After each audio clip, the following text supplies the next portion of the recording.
জানেন ফেসবুকটা দেখলে পরে এই ফজলুর রহমান বিএনপির নমিনেশনের কথা চিন্তা করে নাই, দলের কথা চিন্তা করে নাই, সবকিছু ত্যাগ করে একমাত্র সুন্নিয়তের জন্য মাজার ভাঙার বিরোধিতা এবং মাজারের বিপক্ষে যারা তাদের জন্য বাদলদের জন্য সংগ্রাম করে গেছে। বারবার ঠিক না? আমরা দোয়া করব।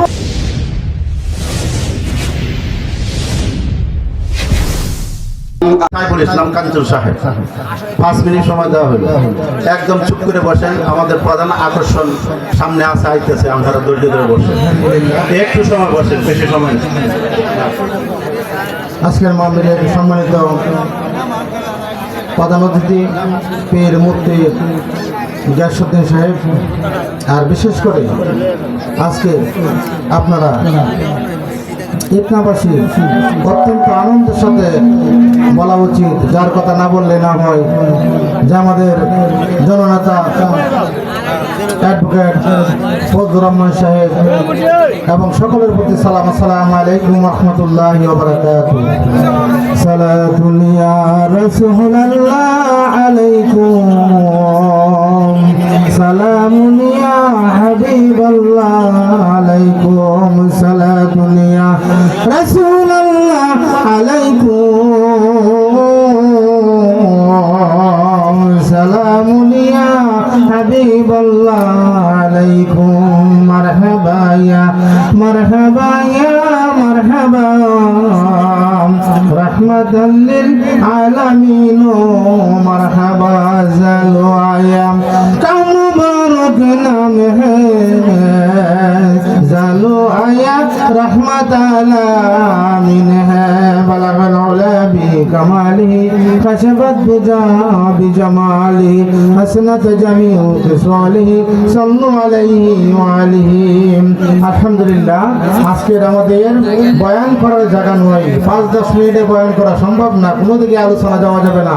তবে বিশেষ করে আজকে আমি ব্যক্তিগতভাবে কিশোরগঞ্জ রশিদাবাদ গাউসিয়া দরবার শরীফের পক্ষ থেকে এই ইফতার জমিনে আসতে পেরে আমি নিজেকে অনেক গর্ববোধ মনে করছি এবং নিজেকে অনেক ধন্যবাদ মনে করছি। কেননা আপনারা এই ইফতার মানুষ, সবচেয়ে বড় কথা হলো যে আমাদের সারা বাংলার আনাচে কানাচে যত পীর মাশায়েখ, যত ওলি আল্লাহ, যত সুন্নি আলেম সকলে মিলে যতটুকু সংগ্রাম সুন্নিয়তের জন্য না করছে, তার চেয়ে বেশি সংগ্রাম একজন আলেম না হয়ে, একজন মুফতি না হয়ে, একজন ইংরেজি শিক্ষিত হয়ে করবো না। শুধু কিসে বাংলাদেশের করবো না, তাম বিশ্বের জন্য এই ফজলুর রহমান একজন সুন্নিয়তের গর্বিয়া নেতা হিসেবে আল্লাহ পাক সবাইকে কবুল করুক। সকলে বলে আমিন। আপনারা খুশি না বেজার? আপনারা এরকম আলেম না হয়ে এরকম প্রত্যেকটি নেতা যে যে দল করুক, প্রত্যেকটি নেতা যেন এরকম আমাদের ওলি আল্লাহ এবং গাউসে পাক বড় পীর আব্দুল কাদের জিলানীকে অনুসরণ করতে পারে। আমার দয়াল নবীর প্রেমিক হিসেবে সবাইকে কবুল করুক। সকলে বলে আমিন।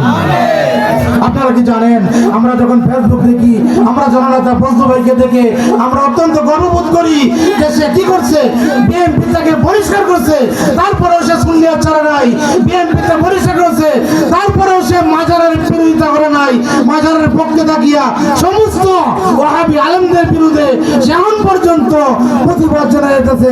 আল্লাহ পাক তাকে কবুল করো। আজকে বয়ানের জায়গা হয়, শুধু আমি একটা কথা বলবো, আমরা শুধু একটা কথাই বলবো যে আমরা আমল বন্দেগী যাইটুকু করি, যাই কেন করি না কেন, আমরা যেন নবীজির গোলাম হয়ে দুনিয়া থেকে বিদায় হতে পারি, গাউসে পাকের গোলাম হয়ে বিদায় হতে পারি। আমরা শুধু এটাই চাইবো যে আমার নবীজির পায়ের ধুলি, আমার নবীজির পা মুবারকের ধুলি যেন আল্লাহ রাব্বুল আলামিন আমাদেরকে কবুল করে নেয়। আমরা একটা কথা মনে রাখবো, আমরা সকলেই কবরে যাব, সকলেই কবরে যেতে হবে। কবরে গেলে কি জবাব দিব? 3টা প্রশ্ন করবে, মান রব্বুকা, তোমার রবকে, মান দিনুকা, তোমার দিন কো। কে বলবেন? কবরে যদি বলেন জামাত ইসলাম, জামাত ইসলাম চাপার দাঁত থাকবে। যদি বলেন হেফাজত ইসলাম, চাপার দাঁত থাকবে।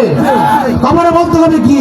দ্বীনে আল ইসলাম, দ্বীনে আল ইসলাম, দ্বীনে আল ইসলাম। যেন আল্লাহ রাব্বুল আলামিন আমাদেরকে মৃত্যুর শেষ মুহূর্তে যেন ঈমানের সাথে আমাদের জমানে আমাদের মুর্শিদ কিবলার চেহারা মুবারক, আমার দয়াল নবীর চেহারা মুবারক মুর্শিদের সুরতে দেখাইতে দেখাইতে আমাদের জমানে যখন জারি হয়ে যায় লা ইলাহা ইল্লাল্লাহু মুহাম্মাদুর সাল্লাল্লাহু আলাইহি সাল্লাম। আসসালামু আলাইকুম ওয়া রাহমাতুল্লাহি ওয়া বারাকাতুহু।